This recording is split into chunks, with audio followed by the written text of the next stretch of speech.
Hello, good afternoon, good morning, good day, wherever you are in the world. Welcome to Data You Can Defend, Operationalize, and Trust at the Point of Ingestion.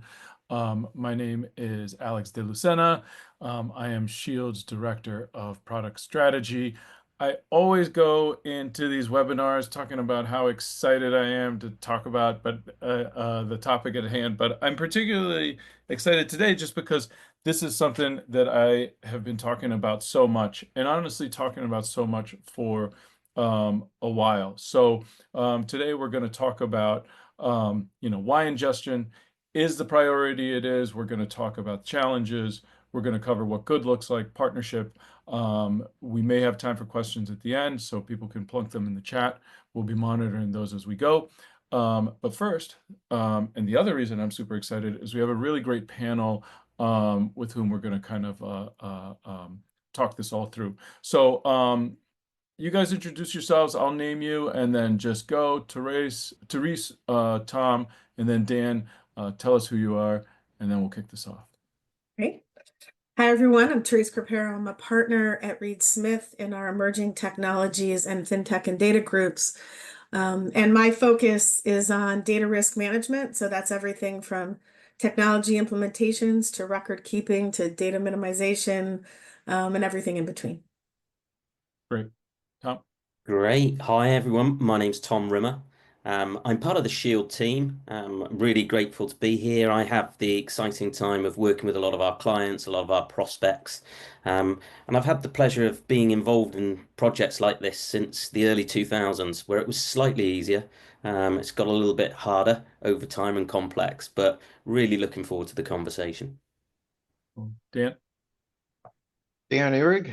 I'm an eDiscovery and surveillance architect at Macquarie, and I've worked in this space since it became a space over 20 years ago. And since then have worked on projects at about 40 different companies. Okay, amazing. I should say that Tom, Dan, and I, we didn't coordinate on our shirts. This is a total accident that we're all in the same color. Well, but anyway, let's dive in. So we live in a kind of curious moment, and for lots of reasons. But for the purposes of this conversation, what I keep seeing and hearing is that the ability to foster accountability and transparency and build processes around ingestion have become equal in importance to the core capabilities that financial institutions seek as they look at archives and surveillance vendors, right? So if you take surveillance, they care about detection. They want to see their risk coverage expanded, their false alerts go down. But show me the numbers first. Let me know that I can account for everything coming into the platform in order to trust those detections, right? They're curious about AI. But again, let me get a hold of these numbers so that I can be comfortable with these more modern tools to be so that I know that they're even performing the way that they should. They want to move off legacy tech. But again, they want confidence and completeness. I was trying to think of an analogy, right? And it's and maybe this one isn't perfect, but it's as if in the home buying process, the inspection became equal to or happened at the same time as someone actually saw the house, right? So it's I love the closet space, but can we talk about the foundation? We have enough rooms, but does the roof leak? And can we make sure it never does? Right? And maybe someone else here has sort of a better analogy, but we're seeing sort of controls become equal to the core capabilities people usually look at technology for. Now, one driver is, of course, the fines we've seen in the last few years around off-channel comms, data integrity. But I think if we're honest, these only serve to emphasize and expose concerns and controls that have been around and that people have developed controls around for a while. So Therese, let's start with you. Just from your seat advising firms on good compliance, what's changed that puts ingestion completeness, to the top of the agenda? Yeah, look, I think what's changed is really technology and the way that people communicate in terms of what you're seeing. Like you said, right? I think the off-channel fines have kind of put a renewed focus, so to speak, on this area. But in reality, what we're seeing is we are not where we were 20 years ago. there are a huge number of different ways that people are communicating. It's not just, right, the WhatsApp that somebody downloaded to their phone. There's a communication feature in almost every application that our clients are using today. There is a drive toward collaboration, toward having communications within the tool that you are using on that particular subject to drive efficiencies and to drive effectiveness. So you're seeing a huge increase in the different types and channels of communications that are out there. And with that comes a huge increase in complexity, right? This isn't, well, I've got email and I know how that gets ingested, and I have Teams or chat or Skype and I know how that's ingested. This is customization for every new type of chat that pops up in every application.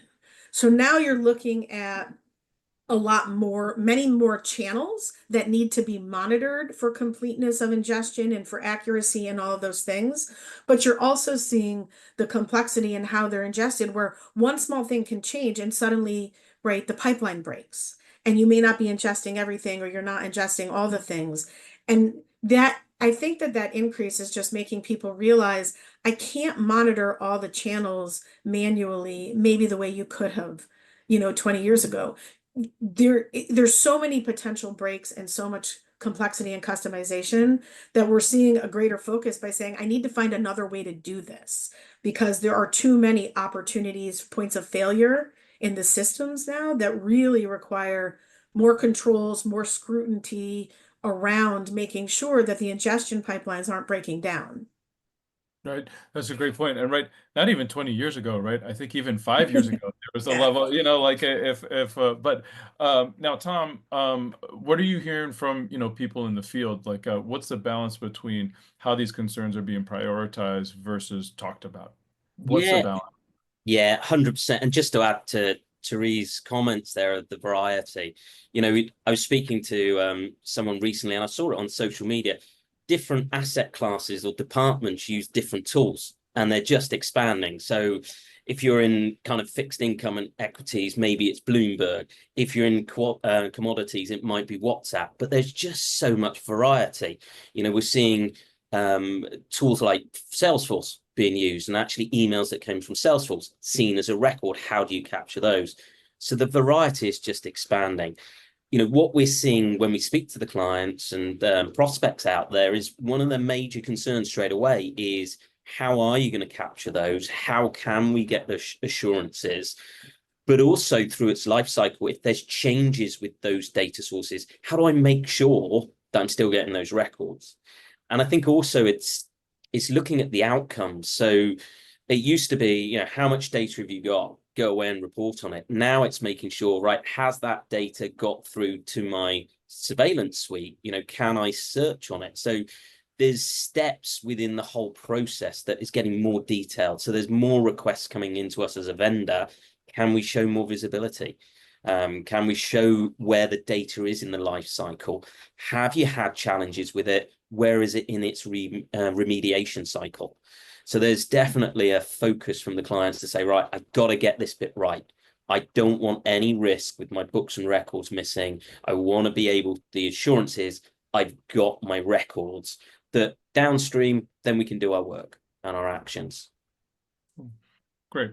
And then Dan, over to you, right?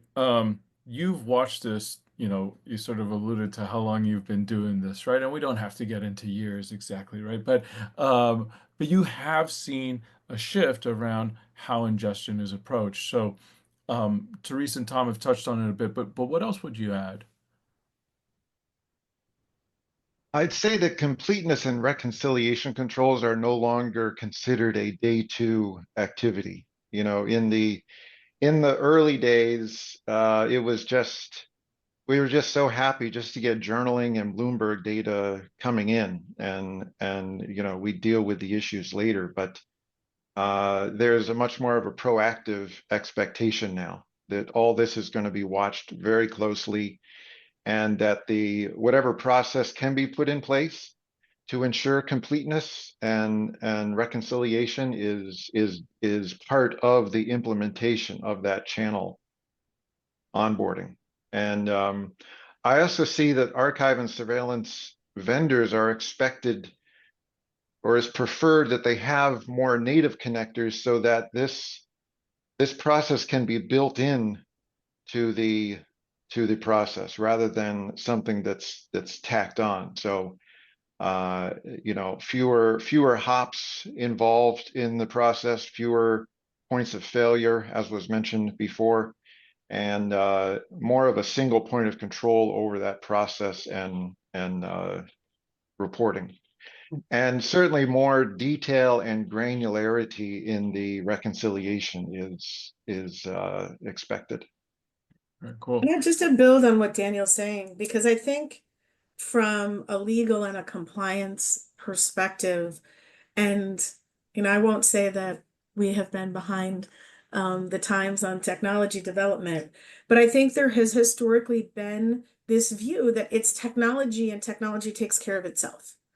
Right? Well, it's technology, so it works, right? I mean, we battle that with even with AI today with our users saying just because it's a computer doesn't make it right.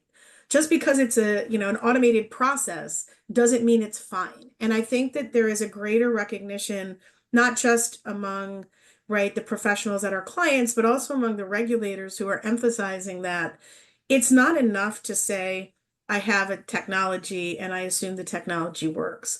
There needs to be more controls around that to make sure that it continues to work the way it is expected to work and that there aren't any changes and that there is more of a requirement, I would say, and an expectation of a partnership between the technology professionals and the legal and compliance professionals to make sure that you do have those controls, the type of controls you would expect to see, that you are managing the technology properly and not just relying on the fact that it is technology and there is an automated process.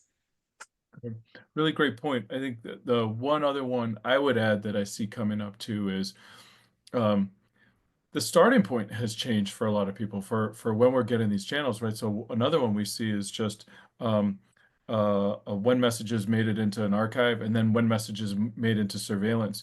We see people trying to reconcile the numbers between the two, even though they might be in completely different formats and have different numbers, right? So there's even complexity within the institution, not just the channels themselves, but within the institutions and the tech they have, not in a good or bad way, but just if we're going to start baselining and drawing lines across, okay, what's the source of truth here? How many messages are there really between the channel complexity, the way the tech has changed? Where we're receiving it is another that sort of can play into it.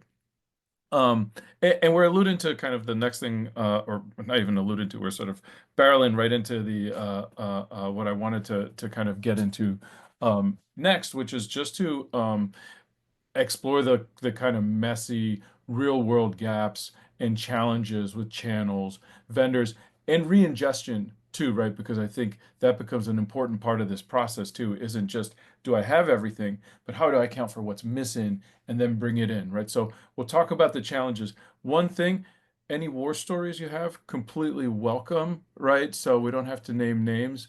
But Dan, let's go back to you and shift into channels. What makes it so hard for firms to know what's what?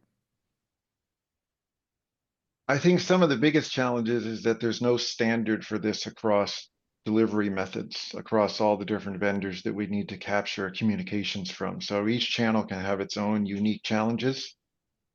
Each channel may support a reconciliation, but how far back in that process are you going for that reconciliation? And especially if there's multiple vendors involved with that, there's a lack of transparency flowing through that process. But let's just take SMTP as an example. A lot of channels come in via SMTP. That protocol itself doesn't guarantee delivery. It's normally highly reliable, but it's not guaranteed.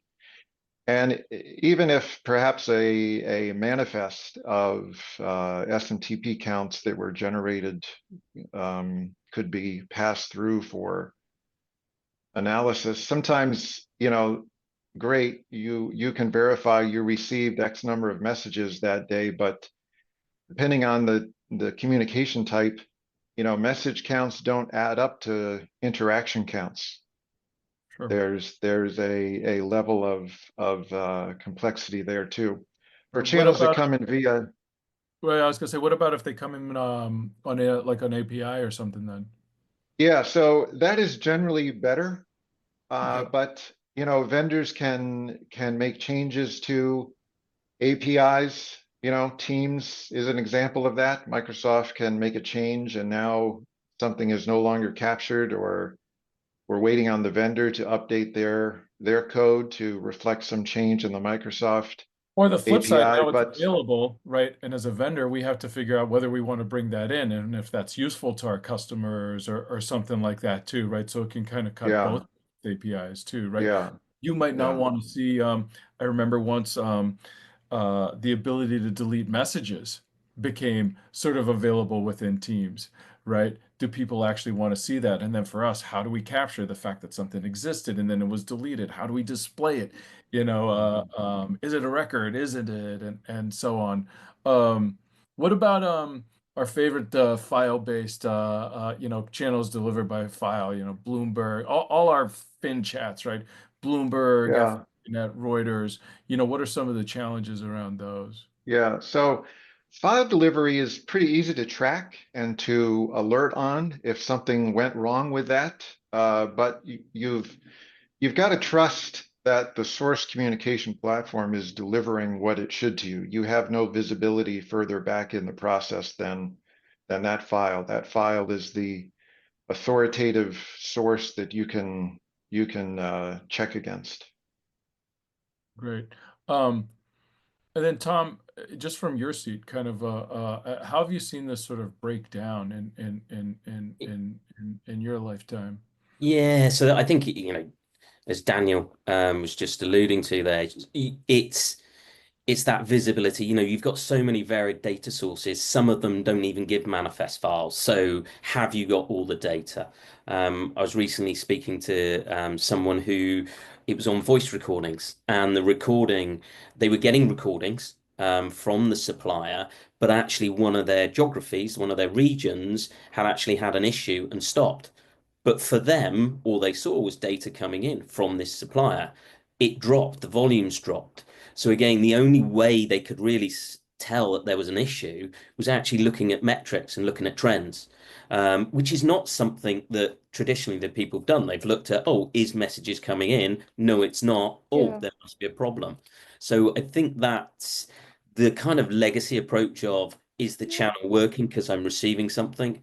People understand that's not good enough in any way, and there's some gaps in it. Another thing I'd add there too is often when you have these sort of older controls in place, sometimes you actually have a kind of de facto tracking of that, and it's some SME, right? It's someone or a team that's just kind of watching, and they know that you get this many more or less Bloomberg messages a day, and they know the days it comes in, and Sunday is less than Tuesday, and so on and so forth. And you have this sort of you've kind of backed yourself into this human control that's completely reliant on someone saying, kind of sticking their finger in the air when they to check where the wind's coming from when something's off because they see a drop. And it creates this sort of reactive process where you're constantly looking back and having to figure out what's there. And it's another kind of I think kind of issue that people bake into this. Now, I want to move into kind of what good looks like, but Therese, I wanted to make sure, just because I know you've been across this as long as anyone here, is there anything else you would kind of want to add just from the challenges perspective around kind of what holds this up, what makes this hard, and so forth? I I think that one of the hardest things about this in terms of the changing technologies is balancing the risks, right? We all would like to think, there's 100% absolute compliance. There's no risk decisions that are made. And, that may be what we strive for. But the reality is there are so many of those. Our clients are sitting down and analyzing every new channel that comes in that they, can surface and saying, okay, if this has to be captured, what does that mean? Is the vendor willing to work with me on a capture mechanism. Some are. Some are like, okay, I serve the financial services industry. You tell me it needs to be captured. We'll do the development. Some are saying, I'm not going to invest in that. I don't want to invest in that unless I have a critical mass of somebody that needs to do that. And it's cost that's required for ingesting that. It's fighting with the vendors sometimes, not with the shields of the world, but we're talking about like the vendors that have the communications, because you've got to set up some mechanism for getting them to your archive. And then sitting down and saying, okay, legal and compliance don't want to say no. You can't, if the business has a business critical application with communications, legal and compliance don't want to be the ones that are saying, no, I'm going to block your use of that. So you're trying to find the way that you can make it work. Do we find a side method of getting it in that isn't great, but at least I can say that it went to the archive and somebody can surveil it and the like? Or, you know, if I'm looking at a very specific channel, can I make the argument that, well, these type of communications, I'm going to argue are outside of the regulations, right? And depending on your, business, that's easier or harder. Broker dealers or business as such. We all know that is a very, very broad definition of communications. CFTC or MiFID or investment advisors arguably a little bit more circumspect. But even so, it's when you're trying to make those decisions to say, could I exclude this? And then what if usage changes? What if I could make the argument it's not covered, but usage suddenly changes? How do I know? How am I monitoring that? So Right. there's a lot more focus on trying to make these distinctions of what is good enough for getting it into my archive and for being able to, surveil it and the like. Where can I make some risk decisions about these if I feel comfortable that's possible, depending on the institution? So there's so many challenges associated with this, and with the technology changing so quickly, of saying, now I don't have to just monitor, is it getting into the archive properly, but is there a new usage or a change or a new tool that pops up in an application that I've been using for years that didn't have communications? So I think that just the changing landscape and the volume and the costs are such a challenge to trying to find, right, the right balance of being compliant, but also, right, being business conscious. But so I want to make a quick side comment, and then I want to ask you a question, right? So the side comment is just on your thing about around sort of upstream channel providers sort of not wanting to provide, right? In some ways, it sounds malicious. Like, why wouldn't they want to do that, right? But if you take like a Meta, right? They're 2-3 billion WhatsApp users, right? The core use case for them isn't banking compliance, right? And so we may feel like, well, why don't they make all these features available to them? And it's because it doesn't matter as much to their bottom line as it might for a different channel, right? And that's what makes it so difficult to bridge these gaps, and it can create technological headaches and workarounds. Now, I wanted to sort of ask you, what are there any rules of thumb, right, for risk-based decisions? So two examples, right? One might be, let's say something traders use, 3 traders use it, it's been onboarded. They use it only to communicate with another counterparty. And the volume is impossible to baseline, because sometimes they communicate a lot and sometimes they barely communicate. Um, and it's too much work to constantly be looking and even calling them on the phone to say, did you communicate last week? And they say, you're calling again, that kind of thing, right? So what's the rule of thumb for these sort of edge cases? How do we kind of, and this is sort of maybe a good segue into what good controls look like, but how do we become comfortable, with some of these edge cases? Could give you a rule of thumb. I wish it Okay. were that easy. But it's not, right? Because any risk-based decision just has too many variables, right? It depends on the institution, depends on the level of risk. Now, look, if you have 3 traders who are engaging in communications that are required to be retained under the regulations, then you have to capture and retain them. You could say, I'm going to choose, right? A company could make the choice to say, I'm not going to capture those because the odds of me getting caught and that becoming an issue Right, and just to is emphasize, that is not what we are. that is Yeah. not what we're That is advocating. not We the would point of this never discussion. advocate for that. right? But again, but that's sometimes, so where often where you end up is instead of saying, I'm not going to comply, which is not a choice that our clients typically would make or that we would recommend. And instead of saying you can't use it, you start saying, okay, but what can I do that will be close enough? Maybe I can't set up, I'm not going to build an API to ingest the messages of these three people, but I'm going to get a report every Right. month or every week that gets emailed into the archive and it gets, designated for being surveilled, right? So I set up a mechanism that's not perfect and that I don't love, but if I can't get the vendor to do it because of cost, issues for them, right? You're asking for a development effort to change their product, which they may not feel is always necessary, as you pointed out.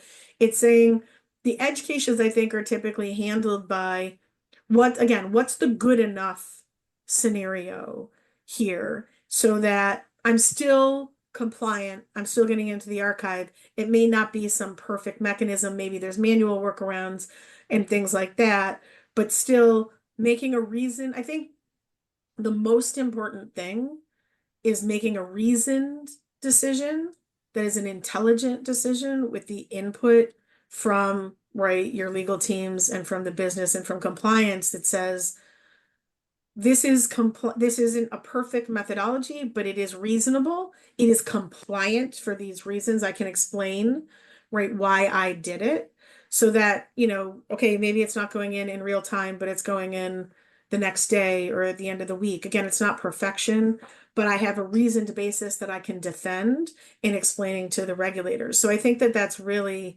when you're looking at making risk decisions, it's less about being compliant or not.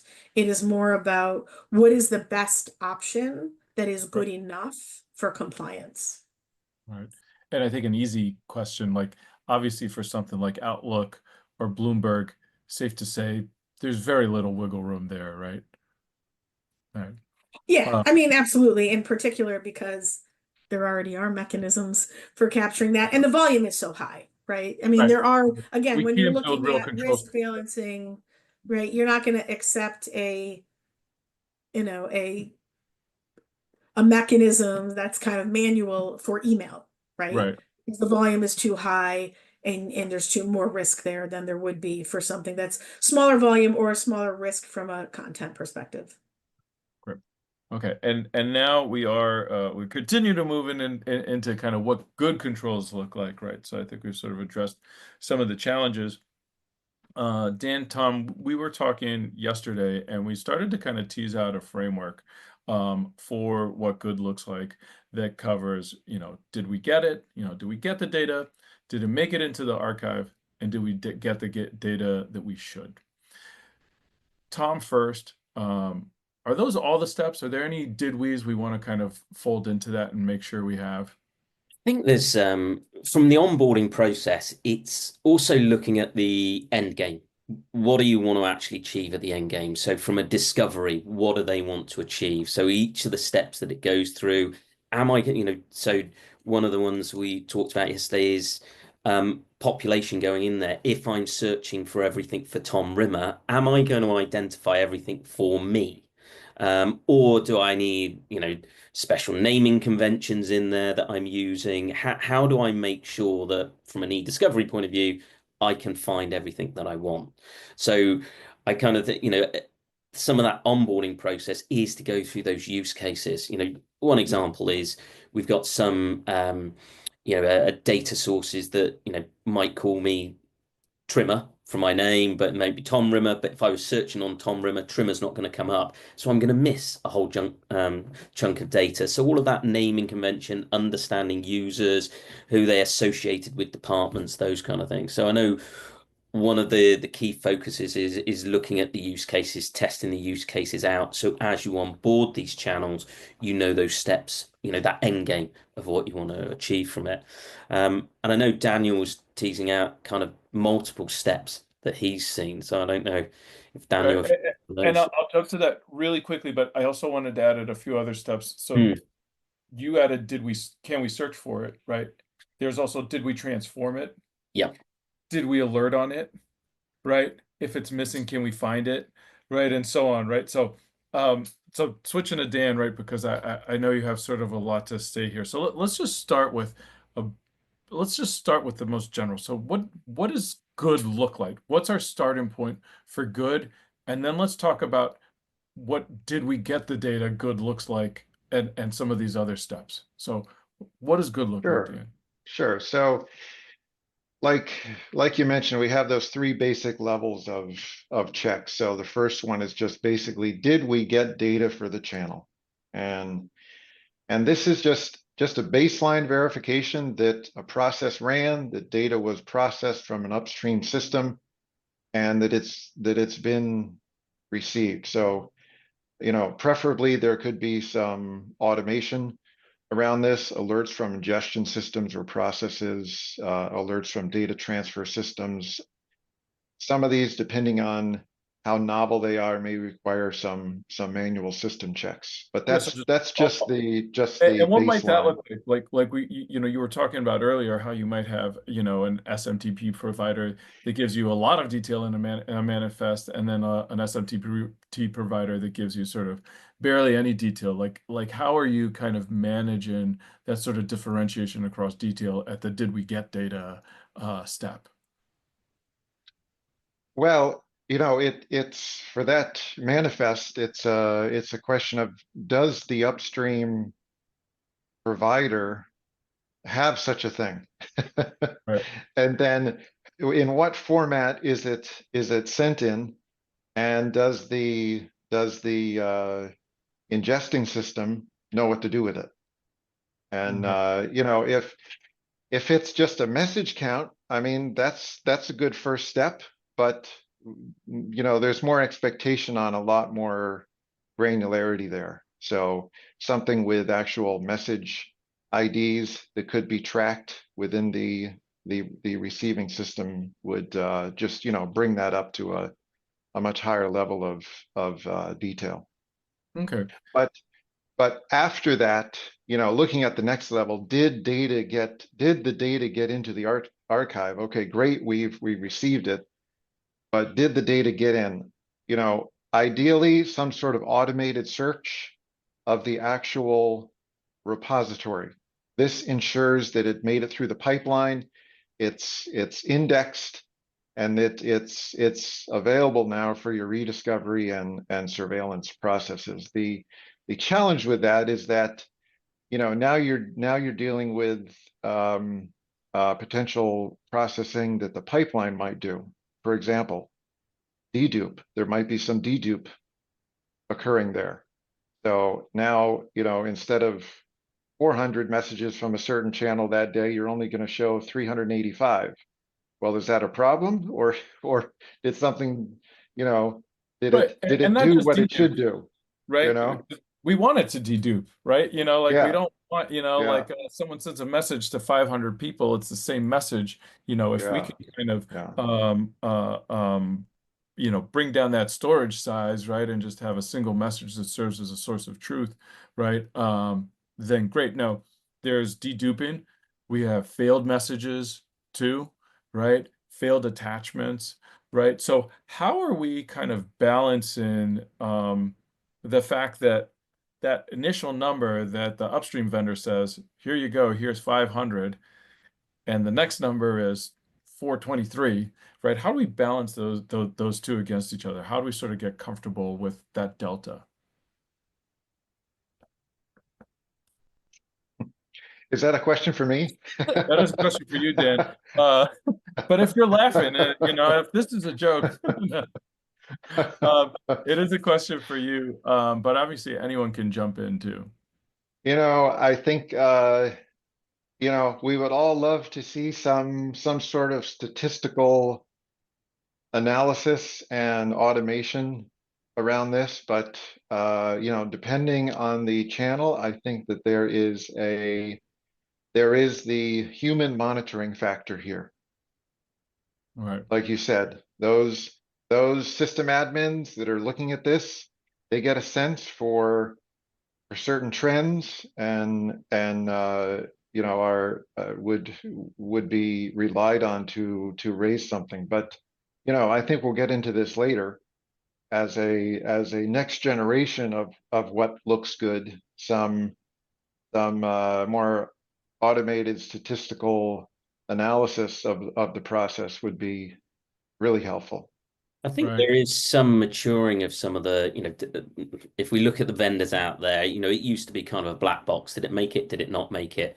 You are now seeing where you are able to, as they come through, can we identify what the issue may be? Can we put that into a bucket to do remediation on it? Is it something we can repair and then put through the process?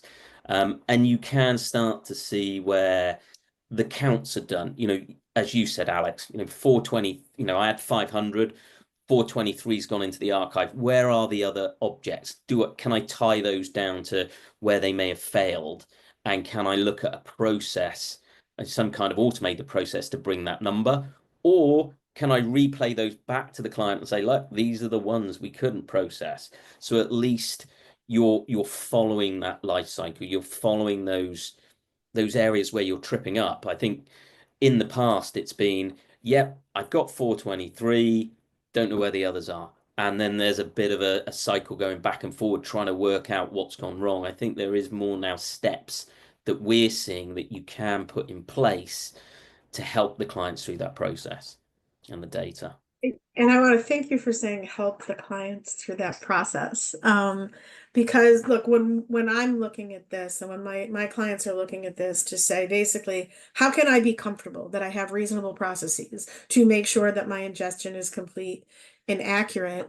I mean, part of it is you only know what you know, right? You can only know what you can see. And yes, volume counts are one way to do that. Trends over time, we've talked about that, are a way to do that. If you know that you see a certain amount volume of data from a particular channel and you see unusual changes, right? Those are things, sure, that you can look at. If you can get reporting on errors, right? There are errors. I should get reporting on Right. errors when people are And aware that there is accounting an of it, right? error. Not Yes, and so what it's is the another error? level. Yeah. What is the error? Yes. But am I getting errors? If I know there's a rate of deduplication, can you tell me the rate of deduplication? So those are the things that are a combination of right reporting and, as Daniel said, sort of there is some manual aspect to this of monitoring. But the other thing is that as from a Shield perspective or any other vendor, you see more than our clients see, right? You have the benefit of that. I expect my vendors in this space are acting as a partner. You're not a technology provider, you're a service provider. If you see something that's happening with a common channel, if you know of an error that's occurring, then I expect that to be surfaced so that it can be handled in the appropriate way.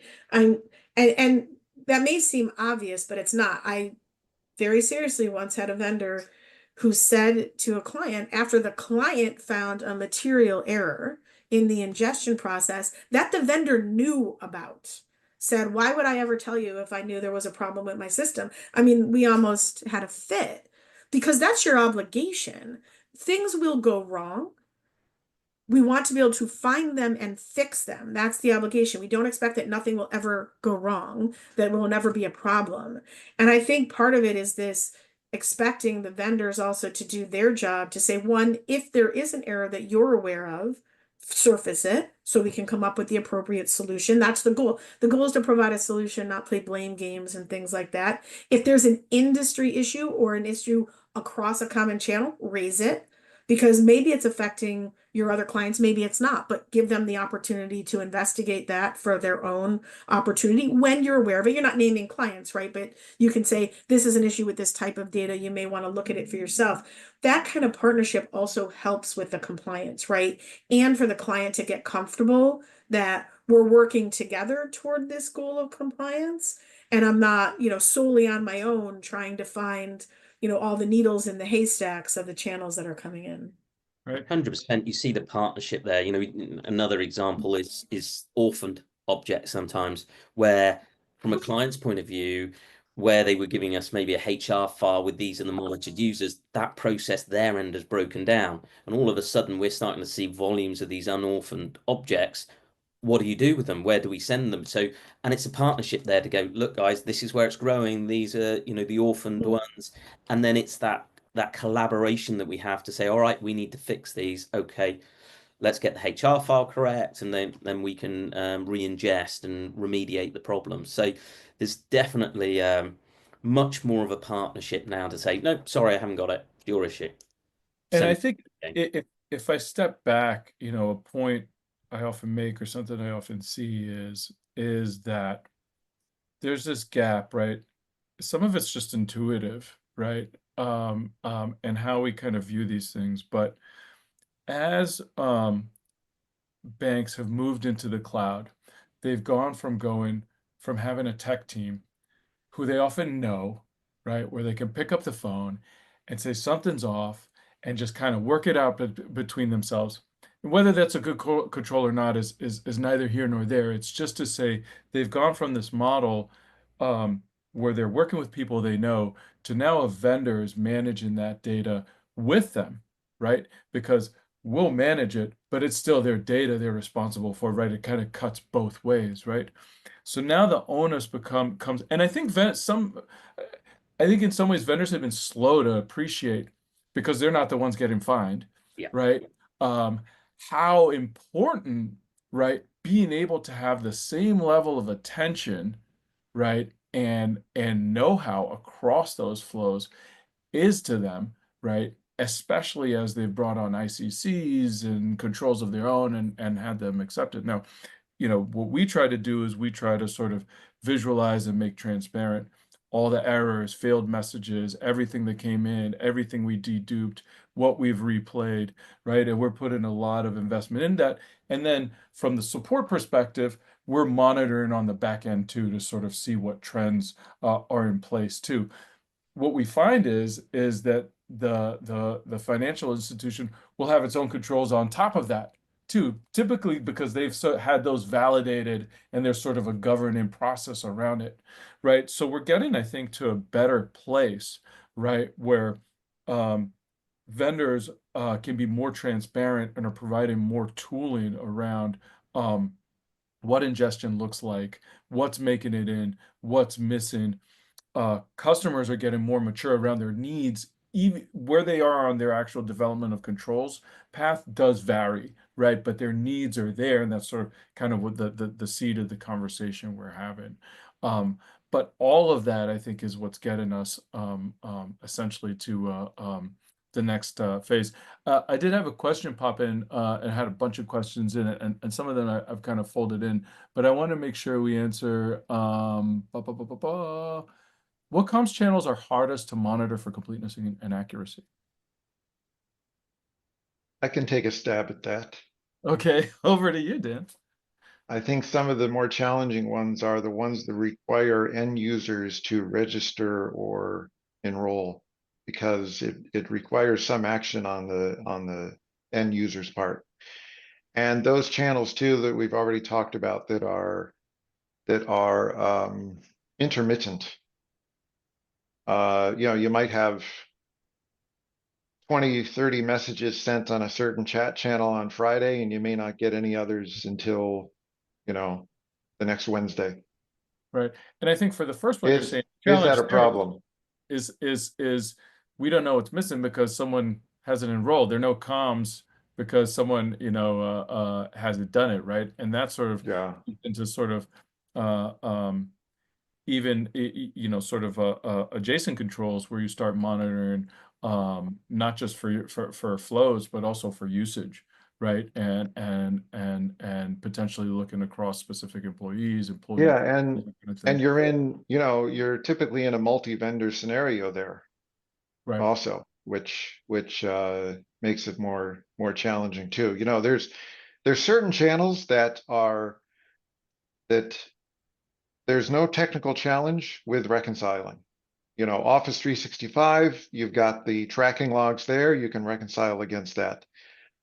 Systems that deliver via file, you can reconcile against that file. Those should absolutely be the baseline. The ones that are still more of a challenge are these social media SMS type channels that are more user and consumer based. Yeah, I would Right. also add to that that some of the channels that require some kind of transformation, so whiteboarding, if you're using real-time whiteboards and the Is like, it? the way the way Yeah. you have to manipulate that to get it into, right, the archive, there's not a one-to-one, right? Or when you have an internal chat that sends comments by email, right? And that's the capture mechanism. It's email, but there's not a one-to-one from the original communication. So there isn't a great mechanism for either of those for being able to automatically reconcile. So I think that that's some of those types of, ad hoc or, usage that aren't as common are harder to find a way to reconcile. You can make sure it's coming in, but to be able to say there's that one-to-one correlation, like an email coming out of, Microsoft or the like, is just much more challenging in the current environment. Right. And of course, I think another curious thing is not everyone might want to capture whiteboards in the same way, right? Mhm. It's because it's this live thing, right? And someone might Right? decide, our internal disposition is whatever's left at the end, right? Yeah. And someone might want to see how it progressed, right? Or even want it as a video of some sort, right? I think these are more edge cases, right? But they come up all the time, right? As we're kind of bandying about how we get comfortable with this. We talked a little on partnership and vendor accountability. We said some great things. But I want to make sure we didn't leave anything just on the floor, just around what good controls look like. So before we move forward, anything else anyone wants to add around kind of what good looks like? I mean, what I would just make sure, I mean, I think this can feel overwhelming, right? For particularly with the volume of channels that we see. But from a compliance perspective, from a legal perspective, what I would say for those folks who are saying, how do I manage this? How do I, know that I know what I'm doing? Is to say, one, know your channels. That sounds silly. Know your channels, right? It's not just right email and Teams and Bloomberg. Know all of the channels. Have a record of all the channels that are going into your archive. Know what they are. Know what your steps are. Whatever your controls are, know what your controls are for those things, right? Work with your tech teams to say, what are we doing? How are we doing it? It doesn't have to be right deep in the weeds of the technical pieces of it, but what are our controls? How are we doing it? Are we monitoring volumes? Are we monitoring trends? Do we do sampling of these periodically to make sure that nothing has changed? And it may not be the same for every channel. You can hear that, right? It's going to be, what is the reasonable process that we can do? Know what it is so that you can explain it if you are questioned, right? If something goes wrong, you can explain what the control was to manage that. Because I will tell this to every client that I have ever had. I can defend a process. Mistakes will happen. I can defend a process that says, no, we had a procedure, we had a process, we followed it. This thing happened. And when we caught it, we fixed it. That is much easier to defend and much more reasonable to a regulator than I assumed IT would do it. Sure. And their controls failed, right? The one-offs and the lack of a process, right, when something goes wrong is much harder to explain than I had a process and just an error occurred, Right. right? There's a Also, huge difference there. I think one thing we've left out too, we're also talking about, I think, a world of reports and dashboards that accounts for all this stuff, right? It's a process for sure, right? But um, we've built within our own platform, but also firms are building their own reports that looked and they're building all of these assumptions into it, right? And we're building all these assumptions into it that factor in, how the data comes in, the differentiations across modalities, what details need to be accounted for to get an appropriate count, how to reconcile, right? And then it doesn't just end with that report. Dan already alluded to some of the things we need to do after it, right? How do we reconcile the data across it? What's the process to do it? What's the process to automatically replay? Automate in searches, right? That then look for that data to make sure that they're appropriately indexed, even if they don't match an individual on an HR file. Anything else people would add just from a controls perspective? Just to really add to what you're saying there, Alex, I think one of the big questions that we get a lot of the time with our prospects is the flexibility in those reports. I think long has it gone where you get one style of report, that's the information coming. The demands of the management and the execs within the banks, within these environments, are asking for much more detail. So that flexibility about the information that you can access, is it more that they can query with APIs, they can build their own dashboards off the side of it? Can we deliver dashboards that are more flexible and delivering the right information?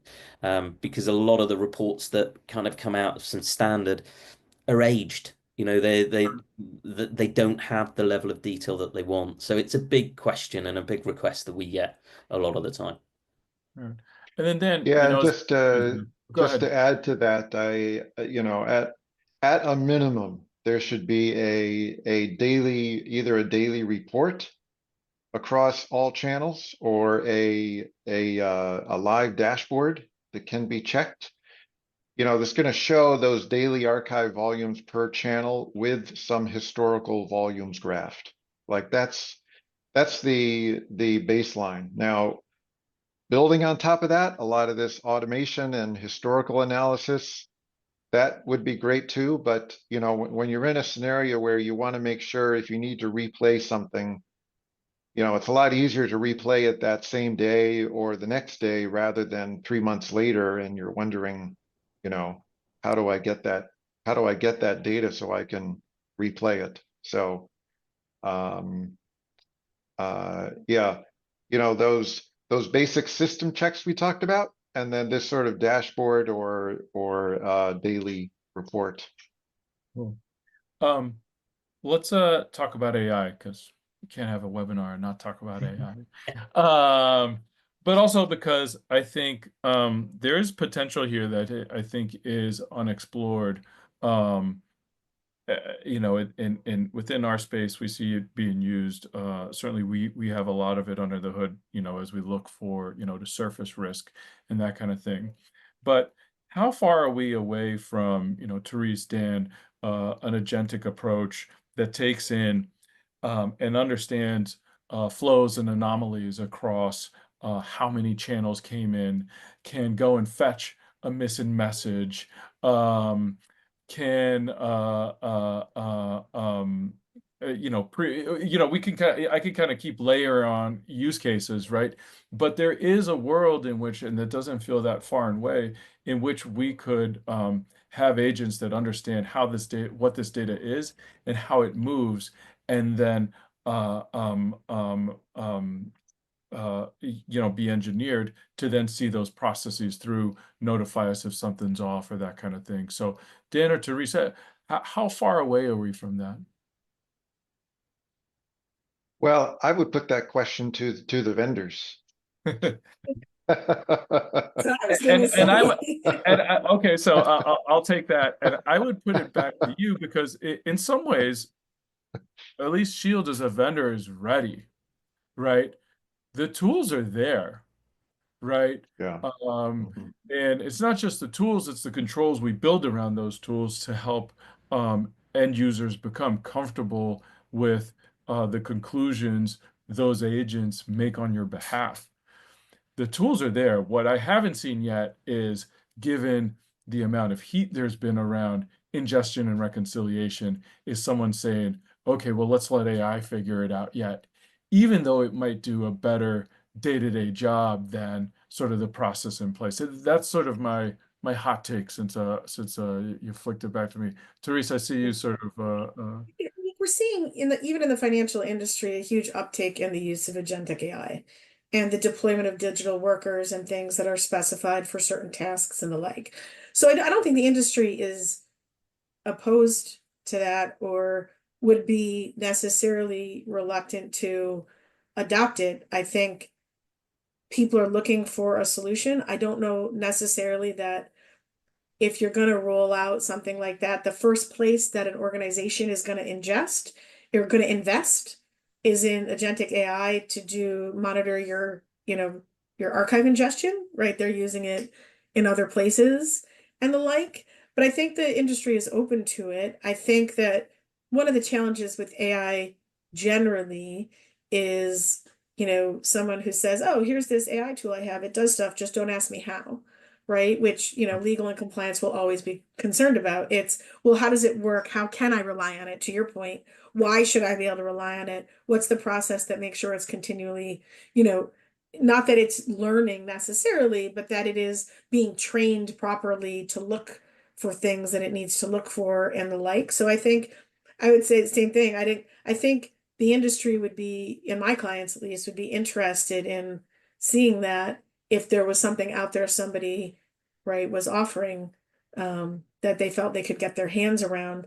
I don't know, and Daniel could probably talk to this more than I don't know how, like I said, willing they are to invest in developing this specific agentic AI right now, because I think they're focused on other business use cases where they might see more bang for their buck, right? But I think it's something that folks would be open to if they saw a tool out there that could help in that way. I think a lot of the customers moving to SaaS for this, or that have already been on SaaS, they like the idea of the vendor being able to handle more of the daily nuts and bolts of basic channel monitoring, but they want a trust but verify approach. So yes, they want the vendor, something didn't go right that day, the vendor fixes it. Yes, the customer wants to be notified, but unless it's something that they need to take action on, it's something that the vendor just handles. But definitely a trust and verify. They still want that visibility because ultimately they're the ones that are accountable for this. The customer is accountable to the regulators for archiving or surveilling their data. Great point. Cool. So we're almost at time. Tom, any last points you want to make? Anything you want to say to sum it up? And then Dan, Therese, I'll ask the same of you. I think there's definitely a change in, there's always been focus on making sure that we've got the records and the books and records, but the level of detail, the level of controls, and I think Dan said there, the level of trust in your vendor to be able to deliver you that information and partner, I think is never been higher. It is important.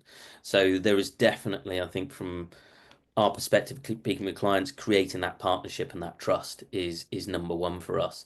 Um, we I think we recognize the variety and the complexity, and we're learning all the time. And I think, as I think Teresa said, nothing's ever going to be perfect. But as long as we can work together and we have reasonableness against the whole process, I think there's a lot more vendors can do out there to start improving this process.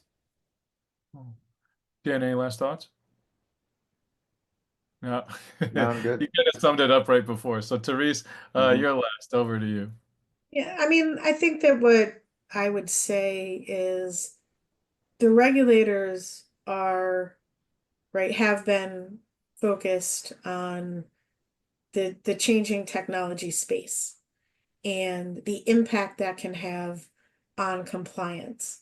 And while these things usually have a long tail to develop before we start to see enforcement actions, I would say don't bury your head in the sand about the challenges that the variety of communications tools and the collaborations tools create in this space for monitoring and for ingestion. I'd say get ahead of it now, understand what it is, and be ready because while we might not see, active enforcement in the next, few years as these things develop, you will see it, right? The off-channel communications thing percolated for many years Right. before they came out with, enforcement actions like we haven't seen before. So I would say just stay on top of it, understand it now, and start putting your compliance mechanisms in place so that you're not playing catch up later. Great. And the last thing I would add, it just quickly is, the possible is possible, right? The tools are there. There are vendors building these tools for their customers, and there are institutions that have put together great controls. Um, Anyways, awesome discussion. This has been Data You Can Defend, Operationalize, and Trust at the Point of Ingestion. We are at the hour. It's been a great conversation. So thank you, Therese, Dan, Tom, and everyone out there. Have a great day. Thanks all. All right. Thanks a Bye. lot.